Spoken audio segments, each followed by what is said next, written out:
tardes a todos. Yo soy Manuel Pérez, farmacéutico en el Hospital Son Espaces y esta tarde vamos a realizar una revisión de tumores gastrointestinales con dos ponentes muy conocidas y comenzaremos con la doctora Mónica Guillo con una revisión de durvalumab en colangiocarcinoma y carcinoma hepatocelular.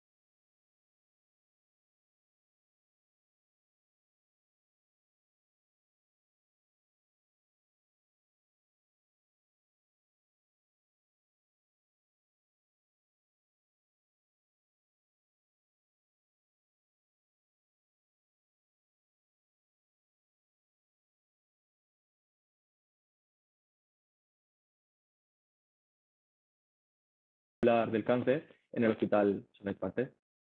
Es autora de numerosas publicaciones relacionadas con el tema y también es profesora de la Universidad de las Islas Baleares. Nos va a hacer una revisión de unos 20 minutillos sobre el durvalumab en colangiocarcinoma y hepatocarcinoma.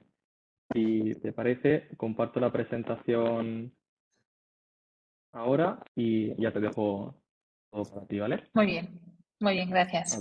A ver si confírmame que la ves y ya te la pongo. Sí, la veo lo que muy pequeñita. Sí, ahora la pongo grande. Ahora mejor. Sí, yo creo que un poquito mejor, sí. Ahora sí, muy bien. Bueno, pues gracias, Manu, por la presentación. Nada. Como has comentado, en los próximos minutos voy a hacer una revisión del papel del durvalumab en dos tipos de tumores hepáticos, el colangiocarcinoma y el hepatocarcinoma. La siguiente. Comenzando por el colangiocarcinoma y un poco para poneros en contexto. Sí, pasa a la siguiente. Era recordar que este tumor es un tumor, no, la anterior, perdón, un tumor de las vías biliares junto con el cáncer de vesícula biliar y junto con el tumor de la ampolla de Batten. Es un tumor muy poco frecuente y sabéis que está dividido en intrahepático o extrahepático según su localización. Es verdad que está aumentando la incidencia del colangiocarcinoma intrahepático, pero su diagnóstico suele ser tardío por la manera que tiene de debutar y realmente tiene un pronóstico bastante pobre, apenas un 10% sobreviven a los 5 años. Como podéis ver también en las gráficas, incluso aquellos tumores que son un 20% aproximadamente que se pueden operar cuando están en estadios localizados también tienen un pronóstico muy pobre, puesto que suelen recurrir tras la cirugía. La siguiente.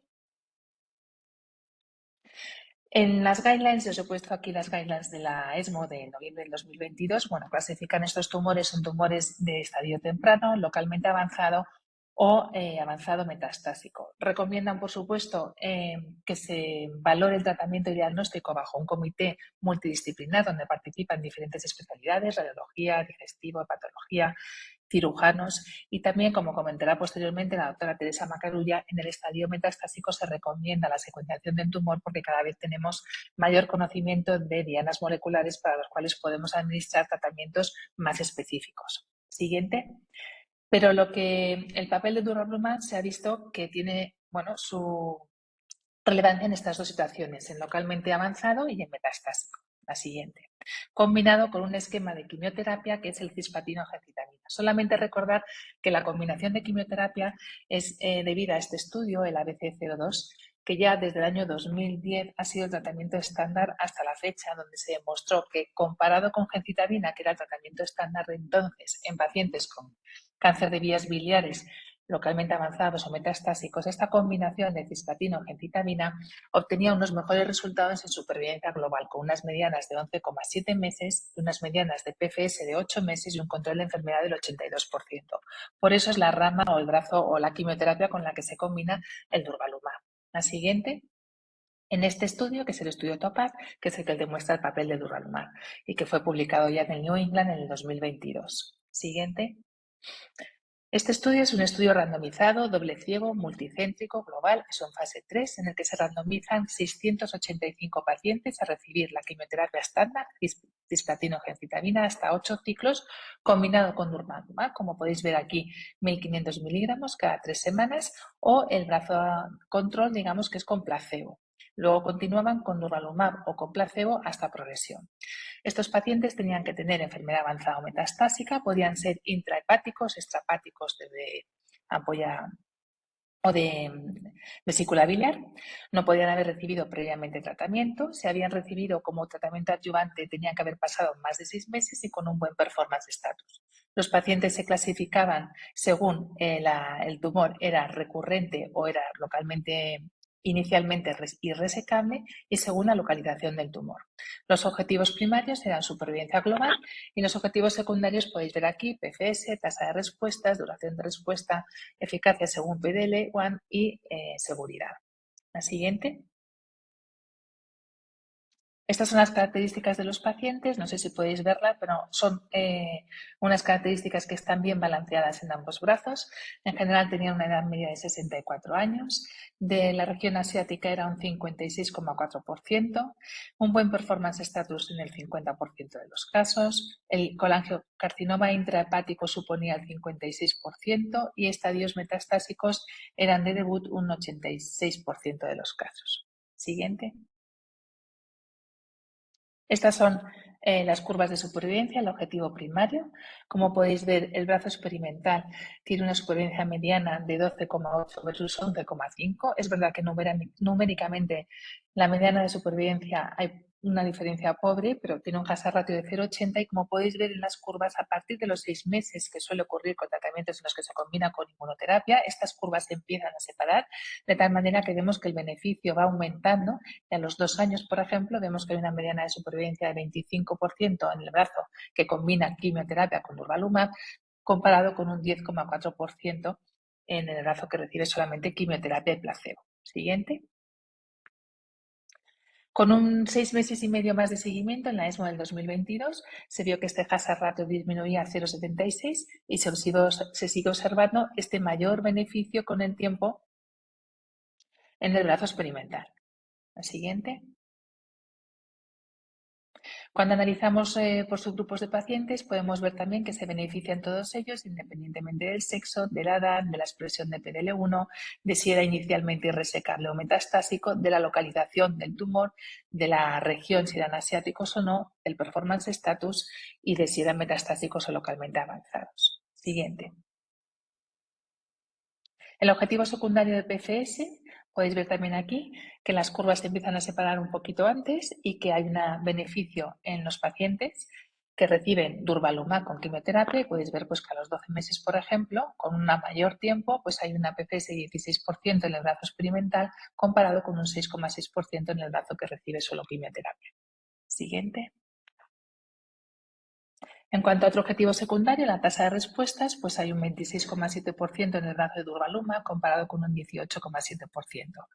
Podemos ver que hay un control de enfermedad del 85% en el brazo de durvalumab y vemos también que en cuanto a duración de respuesta, a los 9 meses y a los 12 meses, como podéis ver en la gráfica, pues hay una mayor pacientes que responden en el brazo experimental, 26,1%, por ejemplo, que dura la respuesta más de 12 meses comparado con un 15%. Siguiente. En cuanto a los efectos adversos, podemos decir que añadir durvalumab no supone una mayor toxicidad que el régimen de cisplatinogencitabina. Es cierto que son regímenes tóxicos, puesto que vemos aquí que en grado 3-4 efectos adversos hay un 75-77% en ambos brazos, pero que llevan a una discontinuación, pues en el brazo de durvalumab es un 13%, relacionado con el tratamiento un 8,9%, lleva a la discontinuación del mismo y que producen la muerte pues apenas un 0,6%. Siguiente. Estos efectos adversos, bueno, sabemos que la combinación de cisplatinogencitabina produce neutropenia, trombocitopenia, anemia. Siguiente.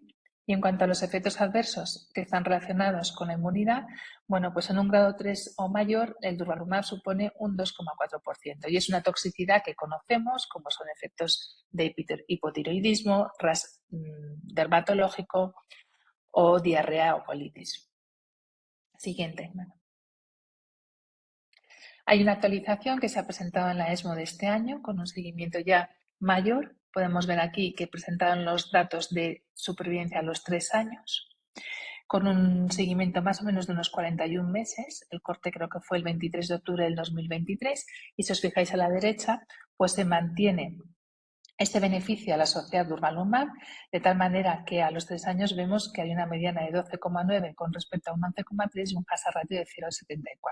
Y como podéis ver aquí, en la gráfica de la derecha, es que no sé si veis mi flecha, pero bueno, en la gráfica de la derecha abajo, podéis ver que aunque haya una mayor exposición al fármaco durante todo este tiempo, pues los efectos secundarios no aumentan, sino que incluso hay algunos que se refieren a menor incidencia de efectos adversos. Es decir, que mayor duración de tratamiento no supone una mayor toxicidad, lo cual es muy importante para nuestros pacientes. Siguiente. Siguiente, Manu. Perdona, que ha salido. Vale, tenemos datos también ya más actuales bueno, que demuestran este papel del durvalumab en real world data. Hay ya diferentes artículos que han demostrado o que refuerzan en nuestra práctica asistencial la eficacia de esta combinación. Siguiente.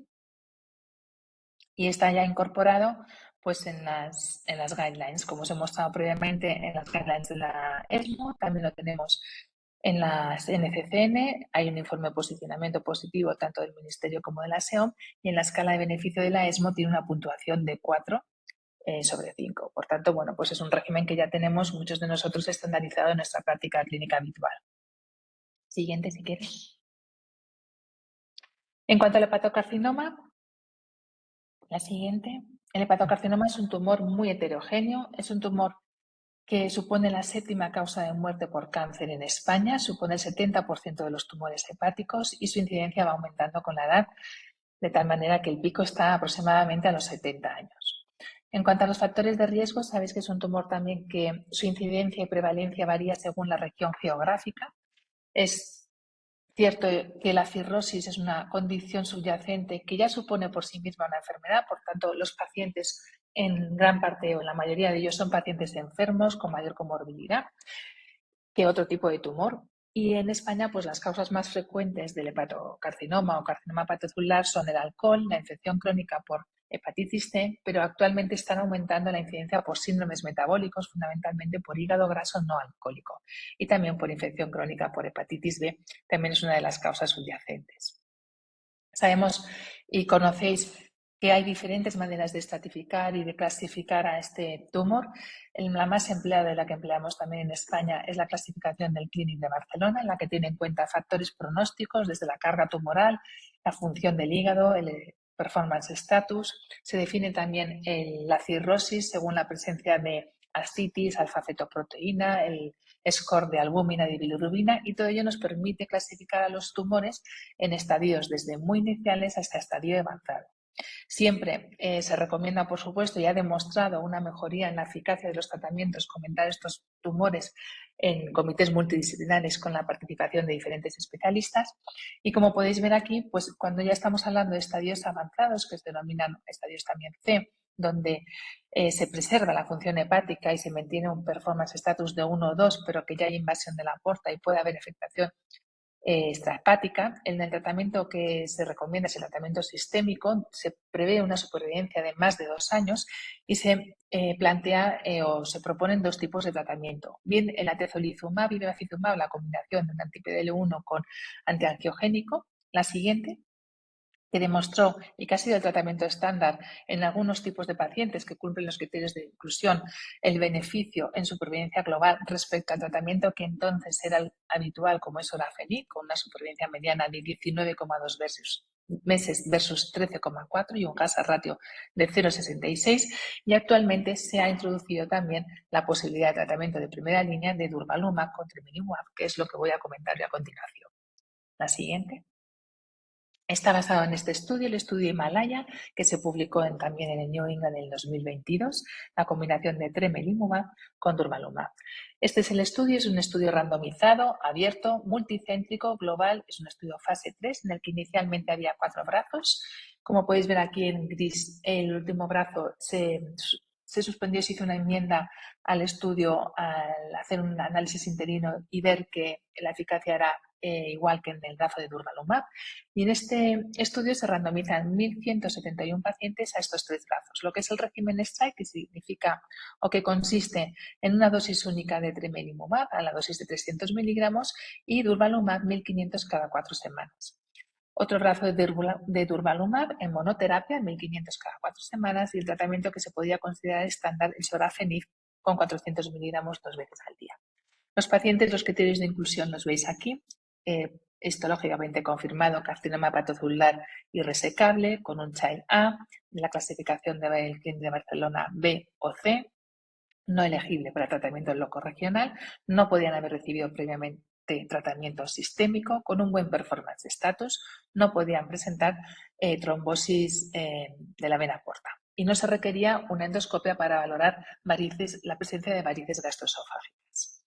Se estratificaban según la etiología de la enfermedad hepática, hepatitis B, C o no vírica, la presencia o no de invasión macrovascular y el performance status 0-1. El objetivo primario de este estudio era demostrar la superioridad del régimen STRIKE versus sorafenib y como objetivos secundarios demostrar que durvalumab en monoterapia no era inferior a sorafenib, la supervivencia a los 36 meses, PFS, tasa de respuestas y los que podéis ver aquí. La siguiente, Man. Estas son las características de los pacientes presentados en la publicación, una edad media de unos 64 años, la mayoría eran de sexo masculino. En población asiática, excluyendo Japón, pues un 39, 43%. La mayoría eran de estadio C, la mayoría eran de origen no vírico, podéis ver un 41, 42%, y enseguida el siguiente factor de riesgo o causa del hepatocarcinoma era la hepatitis B y la hepatitis C. Invasión macrovascular en un 25% aproximadamente y afectación extrahepática en un 53-55%. Las características también estaban bien balanceadas. Estas son las gráficas que se presentaron en la publicación. Podéis ver muy pequeño, pero que el régimen STRIKE comparado con sorafenib mejoró la supervivencia. Podéis ver 16,43 meses versus 14 con un hazard ratio de 0,78. No hubo diferencias significativas en la PFS y también podemos ver que durvalumab en monoterapia no resultó inferior respecto al sorafenib, con una hazard ratio de 0,86. Siguiente. Cuando vemos también por subgrupos de pacientes, es cierto que parece que, no sé si la veis bien, yo la veo un poco difusa, pero que el sexo femenino no sale tan beneficiado y tampoco los pacientes que tienen una etiología del virus de la hepatitis C como causa del hepatocarcinoma. Pero esto solamente puede dar lugar a desarrollo de hipótesis, como bien sabéis. Siguiente. En cuanto a la tasa de respuestas, por respuestas objetivas tenemos en el régimen de STRIKE un 20%, en el durvalumab en monoterapia un 17%, comparado con un 5% en sorafenib, y un control de enfermedad, como podéis ver en la tabla, de un 60%, 55% y 61% aproximadamente, con una duración de respuesta de unos 22, 16 y 18 meses. Siguiente. En cuanto a los efectos adversos, podemos ver que en grado 3-4 hay un 50% en el régimen STRIKE, de monoterapia disminuye a un 37% y en sorafenib sabemos que es un régimen tóxico que produce grado 3-4 en un 50% de los casos aproximadamente. En cuanto a efectos adversos relacionados con el anterior, si quieres, un segundito, Manu, relacionados con el tratamiento 3-4, pues en el régimen de STRIKE un 26%, un 12% en el régimen de durvalumab en monoterapia, es menos tóxico, y en sorafenib un 37%. Y inmunomediados, pues un 12,6, 6,2 y 2,4. Siguiente. Los efectos adversos secundarios del régimen de STRIKE podéis ver que son ya los conocidos, como he comentado previamente, diarrea, colitis, eventos hepáticos y también dermatitis o rash. Sí, la siguiente.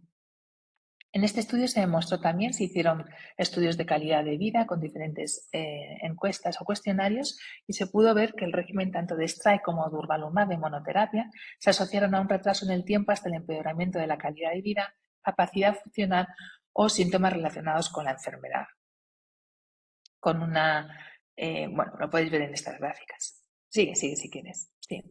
Y aquí ya en esta diapositiva pues presentaba los datos que se han presentado en la ESMO en este congreso, en el que se actualizaban a 5 años el objetivo primario de supervivencia global de STRIDE versus sorafenib. Y podéis ver en la gráfica que, como ocurre en muchos estudios con la inmunoterapia, este beneficio en supervivencia aumenta con el tiempo, de tal manera que a los 5 años podemos ver que hay un 20% aproximadamente de pacientes vivos cuando reciben Durva y Treme, que un 9,4% cuando los pacientes reciben sorafenib. La siguiente. Y también en este estudio podemos ver que el beneficio no implica una mayor toxicidad, como podéis ver en esta gráfica. Y bueno, concluyen los autores que efectivamente a mayor tiempo de seguimiento el régimen de Durva y Treme pues supone un beneficio en supervivencia global comparado con el régimen de sorafenib, y que este beneficio no supone una mayor toxicidad. La siguiente, si quieres. Tenemos también ya datos de Real World Data en diferentes sociedades y hospitales y grupos cooperativos que están haciendo la práctica asistencial en los pacientes, cuando podemos elegir entre un régimen que incluya un anti-VEGF o un régimen que incluya únicamente inmunoterapia, como es el régimen STRIDE, la siguiente, y que demuestran datos de eficacia muy similares y de toxicidades, de tal manera que, como hemos visto aquí, pues está incluido en una de las primeras opciones en tratamiento de primera línea en el colangiocarcinoma. Siguiente. Lo tenemos también incluido en las guidelines de la SEOM GENCAD, que son relativamente recientes, del año 2023, una de las opciones en primera línea, junto con el tratamiento de Atezo de bevacizumab. Vemos también que están incluidas en las NCCN del año 2024, ambos esquemas como una opción a tener en cuenta. Tenemos también un informe de posicionamiento del Ministerio positivo y una evaluación de beneficio clínico de la ESMO de 5. La siguiente. Es verdad que esta combinación creo que sí, efectivamente, no sabía si era esta diapositiva, se está explorando en estadios más iniciales, en aquellos hepatocarcinomas combinados con TACE o que han evolucionado hacia un TACE. Bueno, estos son todavía estudios muy preliminares, pero bueno, que el papel de durvalumab se está estudiando y valorando en otros escenarios. Siguiente. Yo creo, mira, ya he acabado. Gracias. Creo que estoy bien de tiempo, ¿verdad? Perfecto. Perfectísimo, vale. Pues ahí tengo la presentación. Muchas gracias, Mónica, sobre todo por permitir tiempo, se agradece de todas estas horas. Y es muy interesante, la verdad, que si os parece, continuamos con la presentación de la doctora Teresa Macarulla y al final, si tenemos preguntas, ya las comentamos. Voy a presentar a la doctora Teresa Macarulla, que si nos ponemos en el que ha hablado del colangiocarcinoma primero, la doctora Teresa Macarulla va a hablar del colangiocarcinoma, pero en una línea más avanzada y en segunda línea del tratamiento con pemigatinib. Presento a la doctora Macarulla, es doctora de medicina y especialista en el Departamento de Oncología Médica del Hospital Valdebrón. Es profesora también en la Universidad de Barcelona y es jefe de la unidad del programa de cáncer gastrointestinal. Participa en investigación translacional y en estudios de fase 1 con terapias moleculares. También participa en otros estudios de fase 2 y fase 3 con nuevos agentes en tumores gastrointestinales. Es autora de numerosas publicaciones y comunicaciones. Participa en el desarrollo de otras investigaciones nacionales e internacionales y muchas de ellas centradas en desarrollo de fármacos de estas patologías. Es revisora de numerosas revistas de oncología y es miembro activo de las sociedades oncológicas nacionales e internacionales. Así que sin dilación te dejo, Teresa, que comiences con tu presentación y todo tuyo. Perfecto. ¿Veis la pantalla? Perfectamente, sí. Perfecto. Bueno, pues como muchas gracias. En primer lugar, gracias por la invitación y por la presentación y la introducción. Yo voy a hablar ya de la segunda línea y concretamente de un fármaco que es el pemigatinib, y creo que por qué es importante hablar de este fármaco, porque está disponible en nuestro país desde hace unos meses, desde el principio de año, y es importante conocer pues cuáles son los pacientes que debemos tratar con este fármaco y cómo podemos identificar estos pacientes con las fusiones de FGFR2, que esto es súper importante. Mis disclosures. Ya has hablado un poco, simplemente decir la importancia de que el tumor de vía biliar es un tumor poco frecuente, pero con un mal pronóstico, específicamente colangio intrahepático, que es el tumor que yo voy a hablar porque es el que tiene la incidencia de este tipo de fusiones, tiene una incidencia en aumento y, por tanto, pues a pesar de ser poco frecuente, es un problema que va aumentando. Primera línea nos ha quedado claro, no hay ningún papel de la terapia dirigida a día de hoy en primera línea, excepto dentro de ensayos clínicos, pero sí que es cierto que durante la primera línea debemos trabajar para hacer el estudio molecular para encontrar estas potenciales dianas terapéuticas y utilizarlos en la segunda línea. Aquel paciente, que es aproximadamente el 50-60% de los pacientes con tumores de vía biliar, específicamente colangiocarcinoma, que no tenga alteraciones potencialmente dianas terapéuticas, va a ser tratado con quimioterapia basada en 5-fluorouracilo. El que hay más evidencia va a ser FOLFOX por el estudio ABC02. Por tanto, hablaremos de esta segunda línea. Las guías ESMO ya nos recomiendan que cuando un paciente sea diagnosticado un tumor de vía biliar avanzado, le hagamos el molecular profiling al diagnóstico, que no esperemos el resultado, que empecemos la primera línea con cisgemdurba o pembro cuando esté disponible, y que al mismo tiempo, cuando estos pacientes progresen a esta primera línea, podamos utilizar la target therapy cuando esté disponible o cuando el paciente tenga una alteración, y si no, pues utilizamos quimioterapia basada en 5-fluorouracilo. Nosotros, nuestro grupo publicó ya hace un par de años esta experiencia retrospectiva con más de 400 pacientes en los que lo que demostrábamos es que el SCAT tiene una importancia a la hora de seleccionar esto, ¿no? Es decir, que lo que realmente el SCAT lo que nos permite es ver aquellas alteraciones potencialmente targeteables que tienen más evidencia clínica, y las que tienen evidentemente más evidencia son el SCAT1 y máximo el SCAT2. ¿Qué es el SCAT1 en colangiocarcinoma? Se refiere a las mutaciones de IDH1, se refiere a las fusiones de FGFR2, que es las que hoy hablaremos, a las amplificaciones de ERBB2 y a las mutaciones de BRAF V600 y así como las mutaciones del KRAS G12C. Nosotros lo que demostramos es cuando tú encuentras un paciente con una mutación de SCAT y lo tratas con target therapy, estos pacientes viven más de forma estadísticamente significativa que cuando uno no tiene una alteración SCAT o la tiene y no se trata. Por otro lado, y de forma muy interesante, lo que vimos es que la PFS es superior cuando tratamos el SCAT 1 y 2 que cuando tratamos el SCAT 3 y 4. Por tanto, lo que tenemos que ir a buscar es que este SCAT 1 y 2, específicamente el 1, es el que tiene más evidencia, y por tanto estas alteraciones que os muestro en esta diapositiva a la izquierda. Esto es lo que tenemos que buscar en nuestros pacientes con un colangio intrahepático.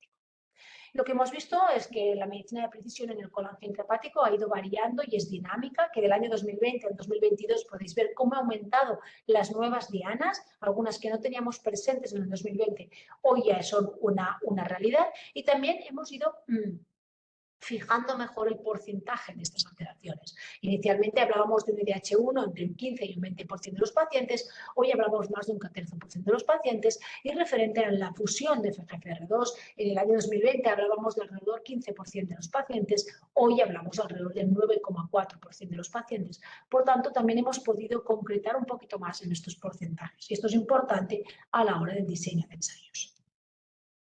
Hemos dicho, y creo que está clarísimo, que hemos de hacer el estudio molecular lo más pronto posible, porque hacer un estudio molecular va a llevarnos tiempo. Muchas veces lo hacemos en una muestra de tejido y luego nos avisan del laboratorio que no hay suficiente muestra y hay que repetir el análisis, etcétera, etcétera. Y todo esto lleva tiempo. Y para nada del mundo se puede hacer esto en el momento en que el paciente necesita de estos resultados.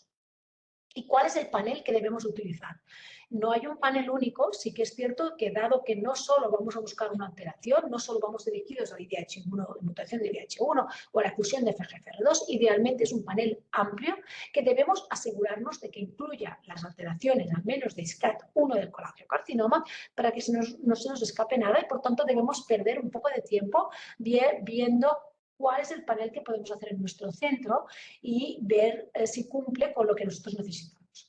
Las mutaciones son muy fáciles de determinar porque es simplemente un análisis de DNA. Las fusiones de FGFR2 son mucho más complejas porque en este caso una fusión de FGFR2 tiene muchos partners distintos y por tanto a muchas de las técnicas que se utilizan a día de hoy en nuestro país no tienen la sensibilidad suficiente para detectar estas fusiones. Debemos perder un poco de tiempo hablando con nuestros patólogos y analizando si nuestra técnica es la adecuada para detectar las fusiones de FGFR2. Si no es así, vamos a perder estos pacientes, no los vamos a diagnosticar, porque la técnica nuestra no tendrá la suficiente sensibilidad para detectarlo. También decir que sabemos, y este es un report que hicieron los del Manchester, donde resulta que el porcentaje de muestras que fallan para análisis molecular es alto, es alrededor de un 28% en el tissue, es un 15% en liquid biopsy. Por tanto, hay que tenerlo en cuenta y por esto digo hacerlo con más tiempo posible porque probablemente tenemos un porcentaje alto de que nuestra muestra no sea suficiente o de suficiente calidad y tengamos que repetir la biopsia. Mi consejo, el colangiocarcinoma intrahepático se puede biopsiar, normalmente son lesiones biopsiables y por tanto si hay que rebiopsiarlo no pasa nada, rebiopsiamos al paciente. ¿Por qué? Porque aquí tenemos qué pasa con la biopsia líquida y realmente queda muy claro que la correlación en la biopsia líquida es muy buena para detectar mutaciones, tanto la mutación de BRAF V600T como la mutación de IDH1. Estos son alteraciones de SCAT1 y por tanto hemos de detectarlas y las detectaremos con la biopsia líquida, pero las fusiones de FGFR2, la correlación entre lo que encontremos en tejido y la biopsia líquida es del 18%. Por tanto, hemos de tener en cuenta que tenemos muchas posibilidades de que si solo hacemos una biopsia líquida vayamos a perder estos pacientes. La recomendación, lo estándar es mirar la estudio molecular en tejido, incluso si hay que repetir el tejido. Y solo en aquellos pacientes en que no hay lesiones biopsiables deberemos utilizar la biopsia líquida. Sabéis a día de hoy, también quiero deciros que sabéis a día de hoy que TTD en el contexto del RETUT tiene la posibilidad de mandar en los centros que no puedan hacer estudio molecular, hay la posibilidad de mandar el tejido a 4 laboratorios diferentes españoles y por tanto os animo que aquel que tenga un centro en el que no pueda hacer el estudio molecular al diagnóstico del paciente lo mande a uno de estos 4 laboratorios porque le mandarán el report de vuelta y tendrá esta información. Os quería destacar esta publicación de nuestro grupo en el que lo que se hacía es estudiar en pacientes que sabíamos que tenían una mutación hay una fusión de FGFR2, ir a ver si las encontrábamos en sangre. Lo primero que vemos aquí es que realmente aquellos pacientes que tienen una mayor carga de ctDNA tienen un peor pronóstico. Esto a día de hoy no tiene ninguna utilidad, simplemente que biológicamente tiene su sentido que a mayor carga de ctDNA son pacientes que irán peor. Y aquí lo que tenemos es que nosotros tuvimos una correlación muy alta entre tejido y la detección de la fusión de FGFR2 en plasma, del 88,9%. Pero también el motivo es porque conocíamos la fusión en el tejido, conocíamos el partner de la fusión y por tanto con esto la fuimos a buscar en plasma. El problema es tener plasma y no tener tejido y por tanto no saber cuál es la fusión que tienes que ir a buscar. También lo que vimos es que según el fármaco que utilicemos con FGFR2, inhibidores de FGFR2, las mutaciones de resistencia que aparecen son distintas y en el fármaco que aparecía en más variedad de mutaciones de resistencia es pemigatinib, como podéis ver aquí. Y esto tiene importancia, como veremos después, porque a día de hoy hay fármacos para estas mutaciones de resistencia. Os recuerdo que la ESMO, en esta publicación de la Annals of Oncology, ya de hace un tiempo, lo que recomienda es hacer un estudio molecular en determinados tumores por la riqueza de targetable alterations que podemos encontrar y entre estos tumores se encuentra el colangiocarcinoma. Por tanto, no os olvidéis, este es uno de los tumores con mayor rendimiento del estudio molecular. Hablaba del RETUT. Bueno, en el estudio RETUT lo que vimos es que, recuerdo que esto es un real world data en España, es una foto de lo que está pasando en España, de cómo tratamos los tumores de vía biliar en España, y os recuerdo que esto es lo que apareció y lo que se presentó en SEOM el año pasado. De todos los pacientes analizados, en este caso en esta corte 778, veíamos que un 32% eran los únicos que tenían algún biomarcador disponible por NGS o por algún otro tipo de marcador. Algunos de ellos solo tenían el MSI o solo IDH. Por tanto, es un porcentaje todavía, a mi modo de ver, demasiado bajo en nuestro país y debemos mejorar este porcentaje del 32%. Y lo que veíamos es que las fusiones de FGFR2 eran alrededor de un 8,4% de los pacientes, que es lo que está descrito en las diferentes publicaciones. Pasamos ya pues, a ver el receptor del el Fibroblast Growth Factor Receptor, que recuerdo que podemos encontrar en este receptor que cuando se activa a través de sus ligandos FGF, a lo que hace es activar la proliferación celular a través de la vía del PI3K, AKT, mTOR, JAK, STAT, RAS, RAF, MEK y ERK. Y esto lo que pretendemos cuando nosotros sabemos que un paciente tiene una alteración en que tiene esta vía más activada, pues es bloquearlo con el fármaco que hoy hablaremos. Sabemos que lo que podemos tener es una amplificación de FGFR, podemos tener una mutación de FGFR o lo que hoy hablaremos y lo que tiene más evidencia para el tratamiento, que son las fusiones de FGFR2. Ha habido un gran desarrollo de fármacos en este contexto de inhibidores de FGFR en pacientes portadores de la fusión de FGFR2. La mayoría de estos fármacos se han desarrollado en estudios fases 2 de brazo único y en el contexto de la pacientes refractarios con la fusión de FGFR. Y todos ellos han demostrado una actividad importante. Lo que vemos es que algunos de ellos son inhibidores de FGFR1, 2 y 3, otros son inhibidores de FGFR 1, 2, 3 y 4 y otros son selectivos de un receptor como por ejemplo el fármaco de Relay, que es solo inhibidor de FGFR2. Algunos de estos fármacos son inhibidores reversibles, como veremos en pemigatinib, y otros son inhibidores irreversibles, como futibatinib o como el fármaco de Relay. Cuando hablamos, por tanto, de pemigatinib, que es el fármaco que hoy nos lleva a esta charla, es un inhibidor de tirosina quinasa oral que tiene una inhibición potente y selectiva del receptor de Fibroblast Growth Factor 1, 2 y 3.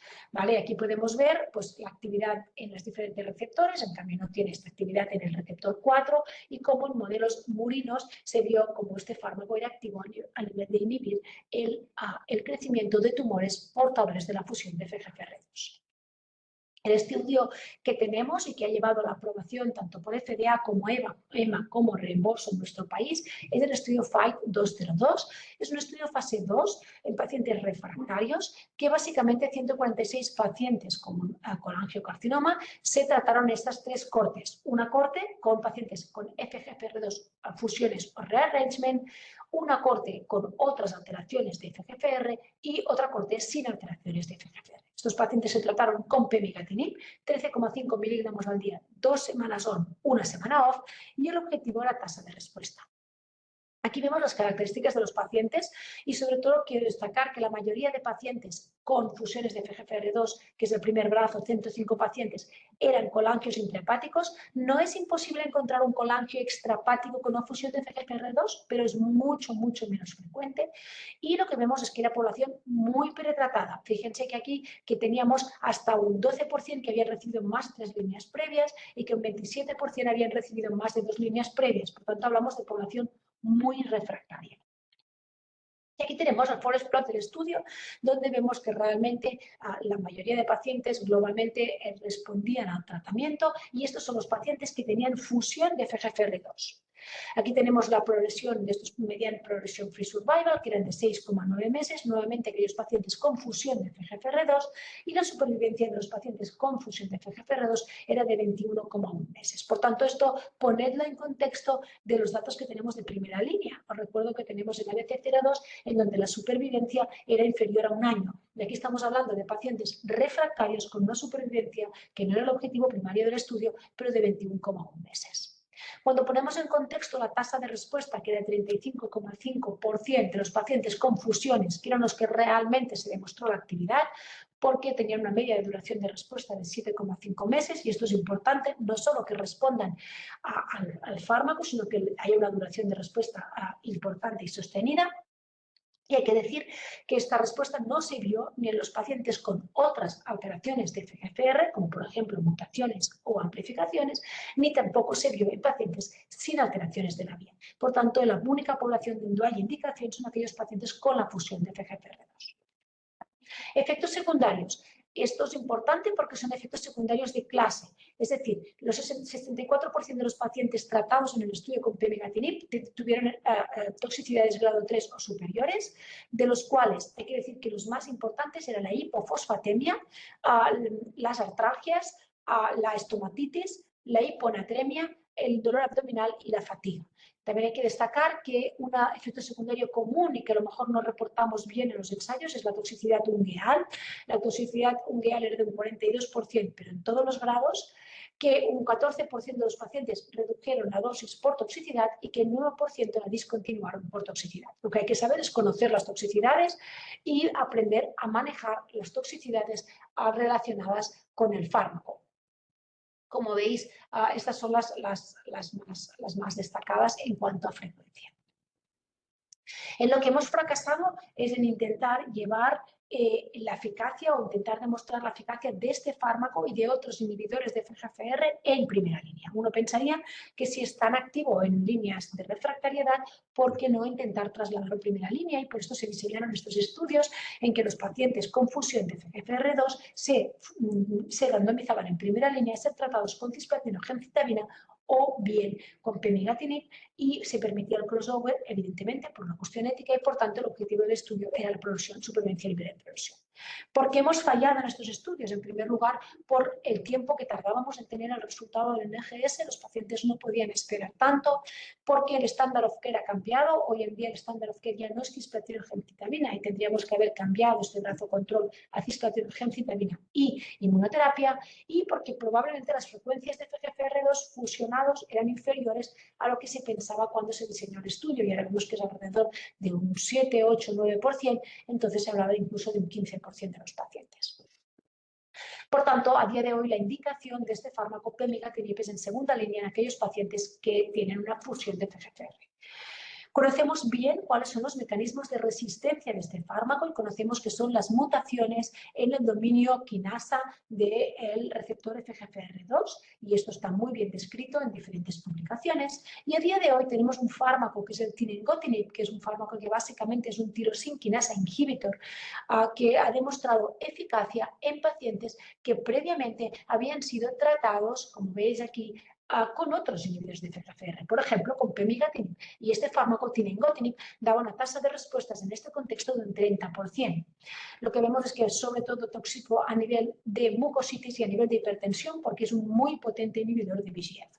A día de hoy tenemos un estudio fase 3 que básicamente lo que hace es incluir pacientes que han progresado a pemigatinib o futibatinib, y estos pacientes se tratan con este fármaco tinengotinib versus quimioterapia como tratamiento estándar. Y por tanto veremos si este fármaco, este fase 3, nos permite establecer una secuencia de tratamiento con los pacientes portadores de la fusión de FGFR2. En segunda línea iría el pemigatinib y en tercera línea, si el estudio fase 3 fuera positivo, tendríamos el tinengotinib.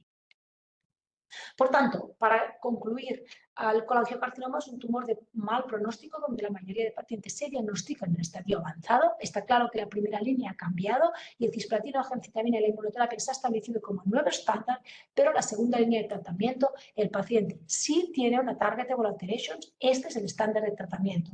Si no tiene este estándar de alteración, evidentemente el 5-fluoracilo, el 4-FOX o el 4-FINI son opciones de tratamiento.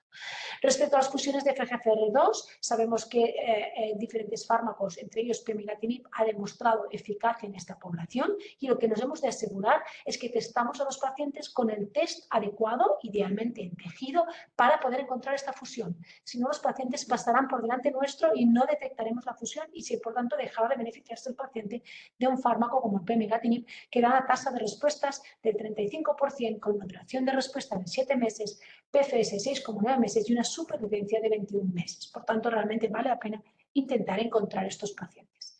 Y con esto creo que ya acabo y les doy las gracias por su atención, y ahora pues podemos pasar a las preguntas. Muchas gracias. Muchísimas gracias, Teresa. Muchísimas gracias a las dos por habernos ceñido al tiempo. Perfecto, perfecto, perfecto. Muy bien.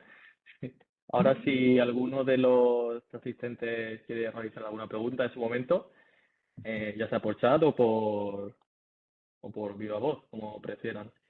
Y si por el momento están un poco tímidos, si no hago yo, empiezo con alguna pregunta. Mónica, en el hepatocarcinoma, Me parece muy interesante la combinación de dos agentes de inmunoterapia para tratamiento de tumores sólidos y esto sobre todo este esquema que es una dosis única del tremelimumab y luego ya con el durvalumab de mantenimiento. Y lo que me parece también interesante del Himalaya, no solo en la escala de beneficio clínico que tiene el 5 por ganancia digamos, en calidad de vida, sino también porque es un estudio de superioridad y esto no es muy común verlo en cáncer, básicamente. Y una pregunta que tengo en primera línea, se situarían entonces el Durva-Treme y Atezo-Beva. ¿Qué paciente sería más candidato a la rama de Durva-Treme en vez de Atezo-Beva o viceversa? ¿Por cuál te decantarías? Bueno, yo creo que también una de las ventajas de este estudio es que no utiliza un antiangiogénico y que, como he comentado previamente, el hepatocarcinoma es un tumor que es muy complejo porque son pacientes enfermos y muchas veces tienen varices gastroesofágicas con riesgo de sangrado. Entonces tenemos esa alternativa a la bevacizumab, que uno de los criterios de exclusión, por supuesto, es que tengan varices gastroesofágicas o con riesgo de sangrado. Entonces, bueno, el disponer de estas dos alternativas a mí me parece muy buena opción para los pacientes.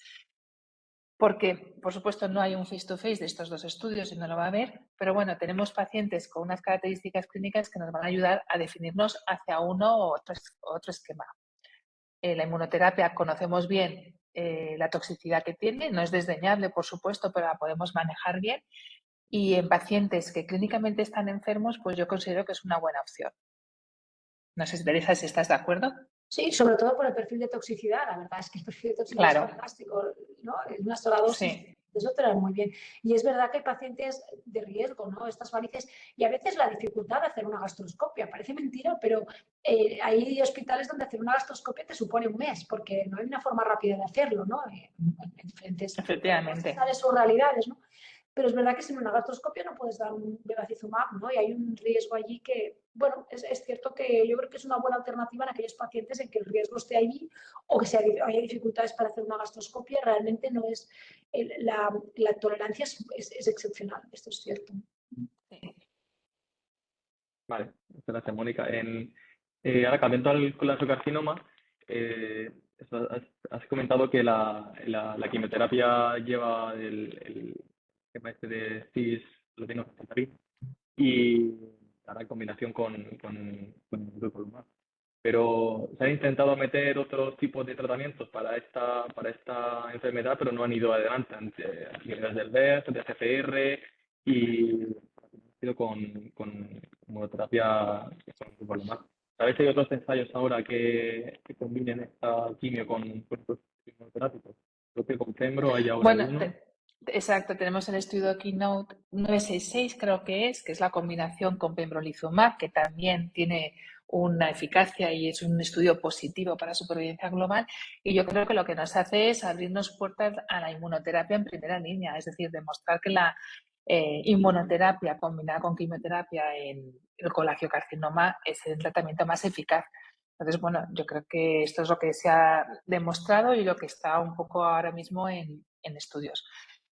No sé ahora mismo si hay, yo no tengo conocimiento de más estudios o ensayos clínicos con durvalumab y otras combinaciones, pero creo bueno, que ambos estudios, tanto el Keynote como este estudio que he presentado yo, el Topaz-1, pues lo que dan pie y sustentan es a la eficacia de la inmunoterapia combinada. Yo creo que no hay ninguna duda. Sí. Y me parece, paso a Teresa, a mí me parece un tema muy candente, el tema de las mutaciones.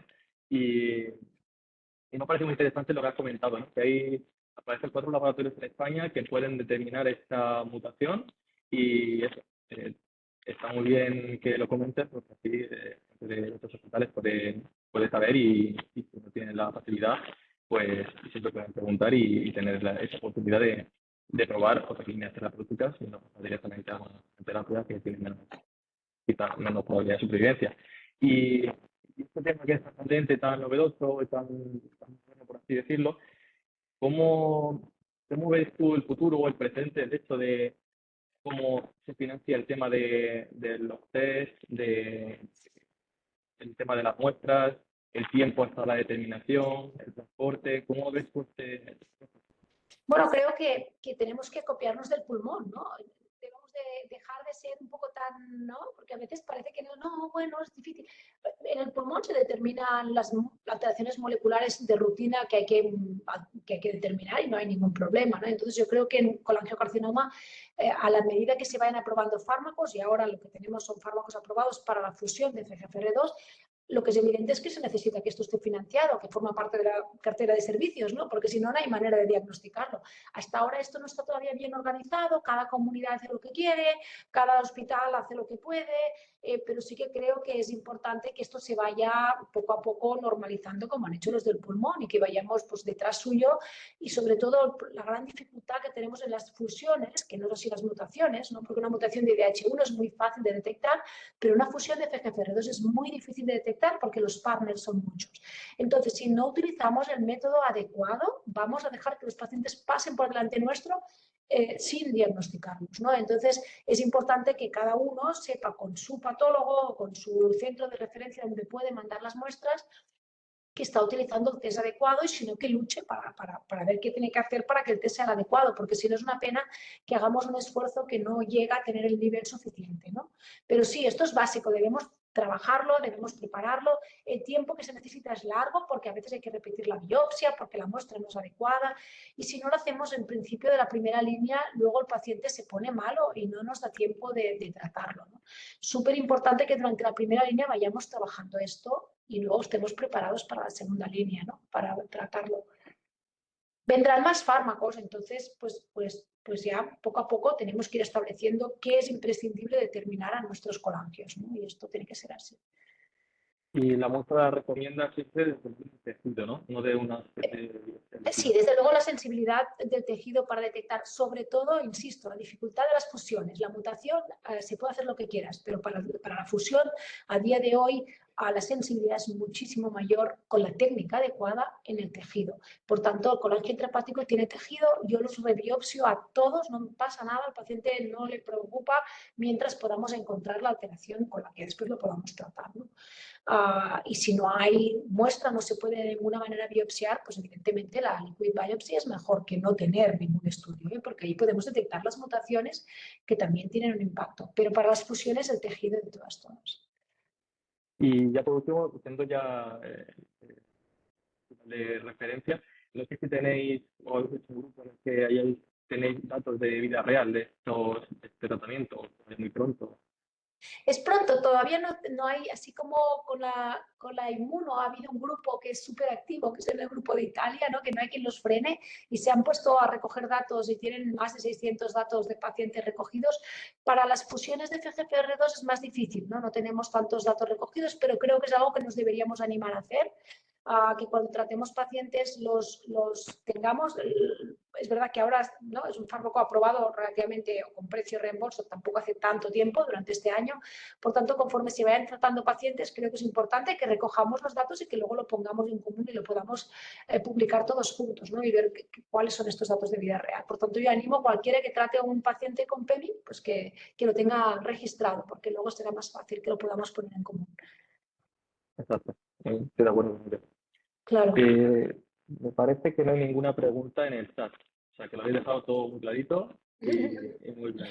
Interesante la sesión y nada, si no hay ninguna otra pregunta, agradecer primero a las ponentes, a Teresa y Mónica, a los participantes y los que han asistido a esta reunión y también a los patrocinadores de AstraZeneca e Infite por organizarlo junto con la Balear. Y por mi parte eso es todo. Vamos por finalizar el webinar y nada, esperemos vernos pronto en otra actualización.